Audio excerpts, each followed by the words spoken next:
मनीष कश्यप गरीबों का मसीहा नहीं, अपितु अपनी राजनीतिक रोटी चमकाने के लिए वो किसी भी दल में घुस सकता है और किसी भी हद तक गुजर सकता है अपने स्वार्थ के लिए। वो किसी का सगा नहीं बनेगा, क्योंकि जब मनीष कश्यप ने बीजेपी ज्वाइन करी थी तब उसने सबके सामने कहा था कि मेरी मां नरेंद्र मोदी जी की बहुत बड़ी फैन है। मां ने कहा इसलिए मैं भारतीय जनता पार्टी ज्वाइन कर रहा हूं। मनोज भैया मेरे घर पर आए थे और मुझे बीजेपी में शामिल कर लिया। बीजेपी एक अलग पार्टी है और दुनिया की इसीलिए सबसे सशक्त, सबसे बड़ी और सबसे मजबूत पार्टी बनी है, क्योंकि दुनिया के सबसे लोकप्रिय नेता नरेंद्र मोदी जी बीजेपी में हैं और वो जो है हमेशा ध्यान देते हैं कि कैसे हम लोगों को काम करना है।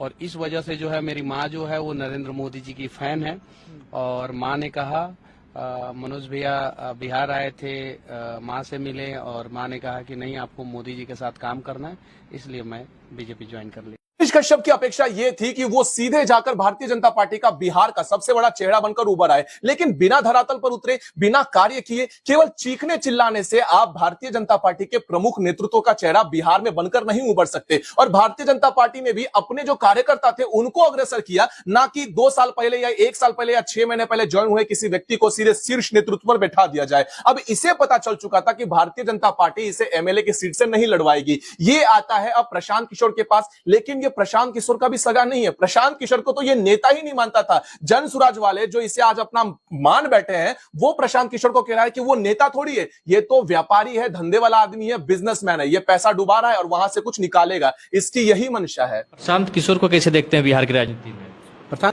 प्रशांत किशोर जी बिजनेसमैन हैं, पैसा लेके आ रहे हैं, राजनीति में इन्वेस्टमेंट करना चाह रहे हैं और वो रिटर्न में जो है कुछ चाह रहे हैं, बस। वो राजनेता नहीं है, प्रशांत किशोर जी नेता नहीं है। बिहार के बड़े नेता के रूप में नहीं देखते हैं उसको आप? प्रशांत किशोर जी नेता नहीं है।